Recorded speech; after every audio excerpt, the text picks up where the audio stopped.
اللي انتوا بتبعتوها لي على صفحتي على الفيسبوك، وبالاسئله اللي انتوا بتبعتوها على صفحه البرنامج. وعندي مجموعه من الاسئله قويه جدا وجميله جدا ولازم هجاوبكم عليها كلها. وانا حقيقه سعيده بالمشاركه بتاعتكم. هبتدي معاكم باول سؤال بعد الفاصل.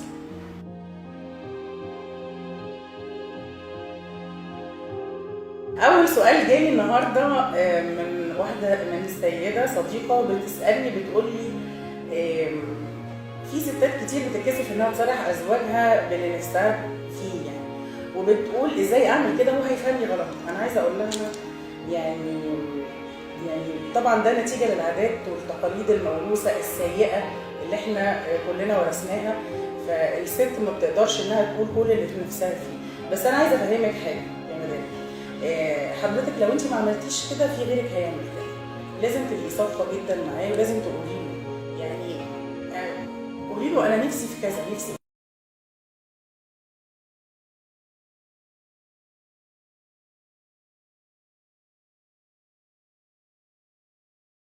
وانت كمان ما تكسفهاش، ما تفاجئهاش، ما تقولهاش ايه ده انت انت عرفتي الكلام ده منين، او ايه اللي غيرك كده، او ما تفاجئهاش بحاجه تخليها تتخض منك.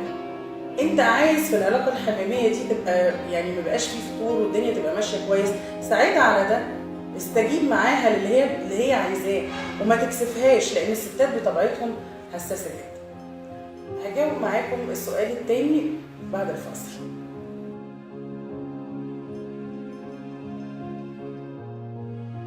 السؤال التاني اللي جاي من واحده صديقه برضو بتقول لي انه هي عندها مصنون حلوه جدا، وساعات لما بتدخل تبقى نفسها تلبسها بتتردد وتتوقف فجأة، وبعدين لو هي لبستها تتفاجئ ان جوزها بيقول لها ايه ده، هو انت عايزه حاجه؟ طب في حد يقول كده بذمتك؟ يعني ايه؟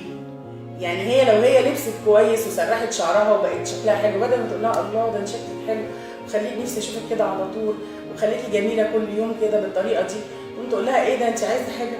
طبعا هي بتتضايق، ولان الست بطبيعتها حساسه جدا وبتاخد الكلام ده على نفسها وتقول لا انا مش عايزه، تقوم ترد حضرتك عليها، تقوم تقول لها ايه؟ تقول لها ايه ده انت مش عايزاني؟ طب وده كلام؟ يعني ايه يا جماعه؟ يعني ما يبقاش العلاقه ما تبقاش بالطريقه دي. انت كمان ما تتكسفيش، ما تقول يعني ايه، ما تحسيش ان انت ان هو كبسك من الاخر يعني، لا.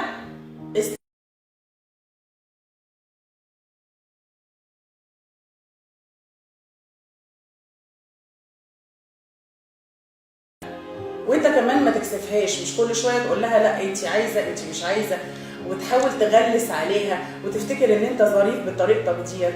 لا طبعا الكلام ده مش صح. رفقا بالقوارب.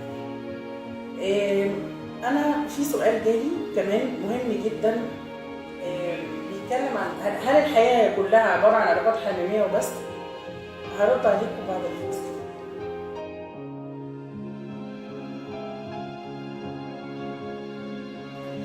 في ناس بتتكلم عن ان العلاقه الحميميه هي الحياه كلها علاقه حميميه، هو انت كل حاجه بتتكلمي عن علاقه حميميه؟ لا طبعا مفيش حاجه اسمها كده. في المداعبه، في ان انت ازاي تعيش كويس، مش بالضروره يبقى في علاقه حميميه، مش بالضروره زي ما قلت قبل كده ان الست لما تقابل زوجها وهو راجع بابتسامه حلوه، لابسه لبس كويس، بتسلم عليه وتبوسه من هنا ومن هنا وتقول له وحشتني يا حبيبي، ما دي حاجات لطيفه جدا بتتعمل. العبوا مع بعض، هزروا مع بعض. زمان كنتوا بتشوفوا في الافلام الابيض واسود الست قاعده مع الراجل قاعدين يلعبوا طاوله، مش ده كان بيحصل؟ دلوقتي الكلام ده لا ما بيحصلش. بلاش، انا مش بتكلم ان انتوا بتلعبوا طاوله او يعني هزروا مع بعض، خلي فيه يعني وقت لطيف، اليوم كله ما يبقاش نكد، اليوم كله ما يبقاش غم. وحضرتك كمان ما تبقيش قاعده نكديه طول الوقت، ده حصل بقى خلاص، انسي بقى النكد ده وفوقي وعيشي يعني حافظي على حياتك، حافظي على جوزك، قبليه ابتسامه حلوه، هزري معاه هزار لطيف، انت كمان هزر معاها هزار لطيف، اكلوا بعض زي زمان، هزروا مع بعض، اعملوا حاجه تفرح يعني تخليكم مبسوطين. وانت كمان اختاري الوقت المناسب اللي تتكلمي فيه معاه، اختاري الوقت المناسب اللي تحكي له على حاجه. لما يزعل منك ممكن تصالحيه بطريقه لطيفه جدا، مش بالضروره ابدا ان انت تروحي تقولي له خلاص ما تزعلش انا اسفه ويبقى كرامتك بقى وجعاكي وانت بتعتذري. انت ممكن من غير ما تعتذري تعملي حاجه لطيفه جدا، يعني تعملي له حاجه هو بيحبها، تقدمي له حاجه هو كان نفسه فيها. لو قال لك يعني وما ترديش عليه وهو متعصب، لازم تبقي كويسه معاه. لو لقيتيه عصبي وما تتكلميش معاه، ما ترديش لا بالسلب ولا بالايجاب. ما تبصيش باي طريقه تنرفزه، عشان في ستات كده ليها حركات يقوموا باصين من تحت لتحت بطريقه مش عاجبها، يقوم هو يستفز اكتر. او تردي عليه. مفيش راجل، يعني مفيش راجل وواحده ست بتقف له، مفيش حاجه اسمها كده. ما ترديش عليه، خليكي لطيفه، خليكي ظريفه، قدمي له حاجه كويسه هو بيحبها. زي ما بقول لكم قضوا وقت كويس مع بعض. هكمل معاكم بعد الفاصل.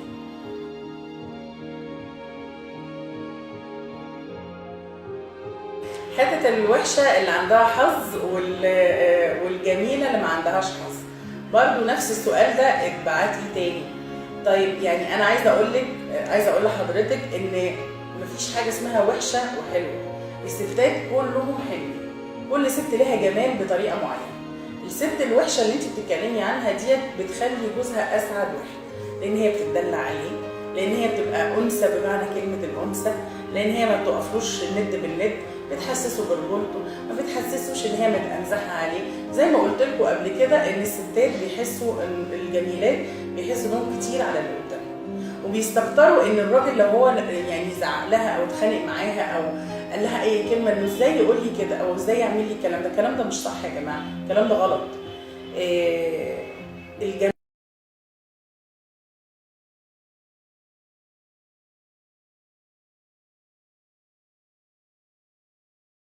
والله العظيم بتجيلي ستات جميلات جدا وعاملين مشاكل مع ازواجهم يعني بشكل بجد مؤسف. عشان ايه؟ عشان ايه؟ احنا في النهايه بشر والجمال ده بيروح على فكره. وتاكدي ان طول الوقت يعني طول ما انت جميله بروحك جوزك دايما هيشوفك حلوه مهما كبرتي في السن. هكمل معاكم بعد الفاصل.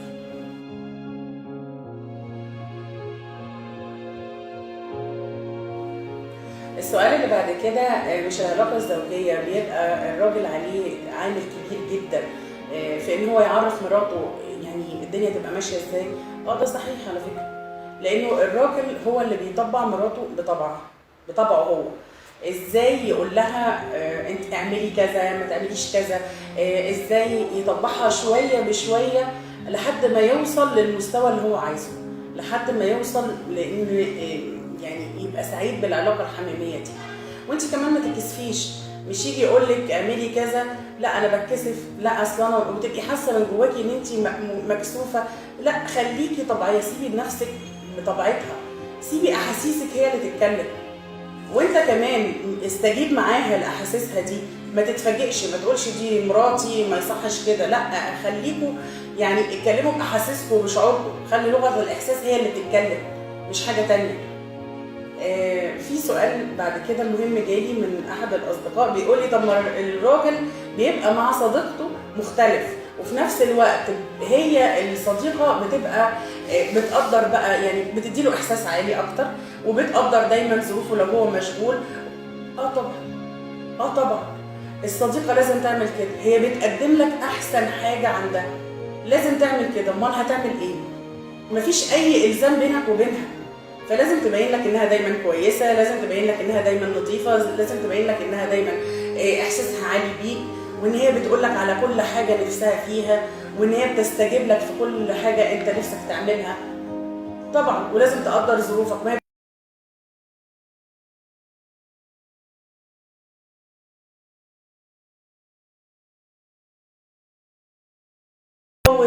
لا، هي بترسم عليك عشان تتجوزك، وانا مسؤول عن الكلام ده. معظم الستات بتبقى يعني فاهم، يعني ده طريقتها وده طريقه تفكيرها. ايوه بتبين انها احسن حاجه، لازم تبين انها احسن من مراتك. امال ايه يعني؟ امال انت هتبقى دايما مرتاح معاها ليه؟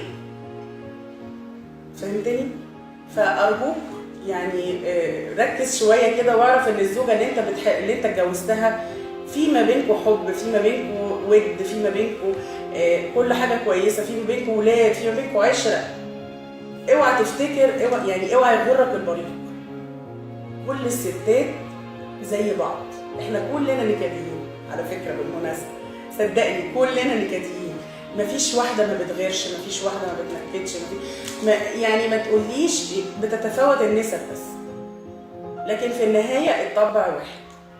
في سؤال تاني جالي بصراحه استوقفني واستفزني جدا. السؤال ده واحده ست سالته وقالت ليه الراجل دايما يعني بيحب الست اللي بتتقل عليه؟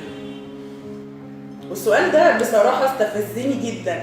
فعلا هي دي الحقيقه، الراجل دايما بطبيعته ما بيحبش الست اللي بتتدلع، او الست اللي انا اسفه في التعبير، الست اللي بتبين مشاعرها، الست اللي بتبين له ان هي بتحبه، الست اللي بتبين له ان هي يعني عايزه تعمل له كل حاجه كويسه، لا، او بتسال عليه او بتطمن عليه. الست اللي ما بتعبروش هي دي بالنسبه له اجمل حاجه في الكون.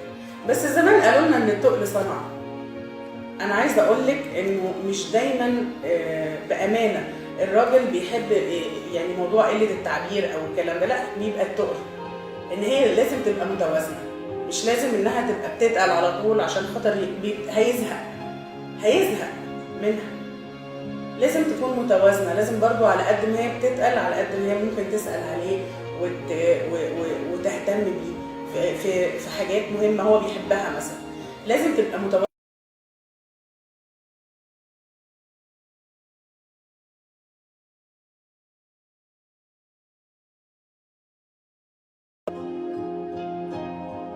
دلوقتي بنتكلم على ان الراجل بيحب الست اللي بتتقل عليه.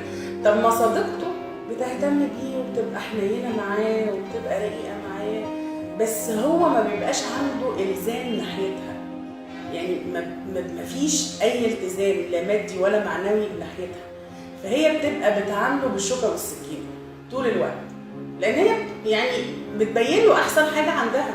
ما ده وضع، طب انت نفس الحكايه، ما انت بتبين لها احسن حاجه عندك، فبتبقى شويه حساسه، عندها ترمومتر احساس ان هي لو قربت شويه وهو ابتدى يمل تروح بعدها، وهكذا. الزوجه مش كده، الزوجه بتتصرف بطبيعتها، بتغير عليه، بتتضايق ان هو بيمل من الكلام ده، بيمل من حته الغيره. لا، انا عايزه اقول لك حاجه مهمه جدا، نصيحه لكل زوجه، والنصيحه دي حطيها حلقه في ودنك. اوعي تفتكري ان انت لما اتجوزتي ان انت تملكتيه وان انت لازم تتصرفي بطبيعتك، انت غلطانه. الزوج لازم تتعاملي معاه زي ما كنت بتتعاملي معاه وانت مخطوبه، بتتقلي برضو عليه شويه وتبقي كويسه شويه، يعني لازم تبقي متوازنه، مش طول الوقت تنكدي، ومش طول الوقت تغيري، ومش طول الوقت تستجوبي، لا، خليكي انسانه متوازنه. لازم طول الوقت تحسسيه ان انت متزنه، مستقبله كل كلامه. في النهايه الراجل طفل على فكره، دي حقيقه كلنا لازم نكون عارفينها. الراجل طفل كبير، محتاج حنيه، محتاج اهتمام، الحنيه والاهتمام ما بيتشالوش، وفي نفس الوقت ما بيحبش الدلقه اللي اكتر من اللازم. خليكي انسانه متوازنه.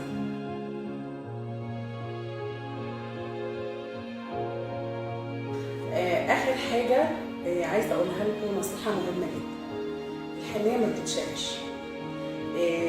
خليكي حنينه معاه، خليكي طيبه، خليكي كويسه، خليكي رقيقه، خليكي انثى بجد، ارجعي زي زمان، ارجعي زي ما اول ما اتجوزتي كنتي انسانه، كنتي انثى رقيقه وطيبه وكل حاجه. انت كمان خليك حنين معاه، دي حياتكم يا جماعه، ولازم تحافظوا عليها زي ما بقول لكم وزي ما بشجعكم طول الوقت، علشان تكسروا اي ملل فيها، علشان تستمروا العمر كله وانتوا سعداء. السعاده اللي احنا بنلاقيها في الحياه سعاده نسبيه مش سعاده كامله، بس على الاقل تقدير ان احنا نعيش لحظات كويسه، دايما نفكر فيها. قابليه كويس، لما تلبس هي كويس ما تقولهاش انت عايزه ايه، ما تكسفهاش، خليك حنين معاها، خليك رقيق، يعني قول لها الله انت شكلك حلو، انت كمان قدمي له حاجه كويسه، وهكذا. انا ما اقصدش ان انا يعني في ناس هتتريق عليا تقول انتوا بقى قولي بتحبوا بعض ايوه، خليكوا كويسين مع بعض عشان حياتكم، عشان استقرار حياتكم. انت عايز تصلح حياتك، اكيد انت عايز تصلح حياتك، ارجوك حاول تساعدني ان احنا نصحح المسار. وانا بقول لك انت كمان نفس الكلام، ارجوك حاولي تساعديني ان احنا نصحح المسار حتى يدوم الحب. انا كده خلصت حلقتي، واتمنى ان انا اكون قدرت اقدم لكم حاجه كويسه، وانا سعيده بتفاعلاتكم معايا، وهستنى مشاركتكم معايا، وتبعتوا لي دايما اسئله. وارجوكم ما تتوقفوش عن الحوارات والمشاركات ديت، لانها بتسعدني جدا. بنوصل فيها في النهايه لحاجات كويسه عشان نقدر نصحح مسار حياتنا. ما تنسوش تعملوا لي سبسكرايب على قناتي على اليوتيوب، ما تنسوش تعملوا لي لايك على صفحتي على الفيسبوك. مع تحياتي منى مشاركة.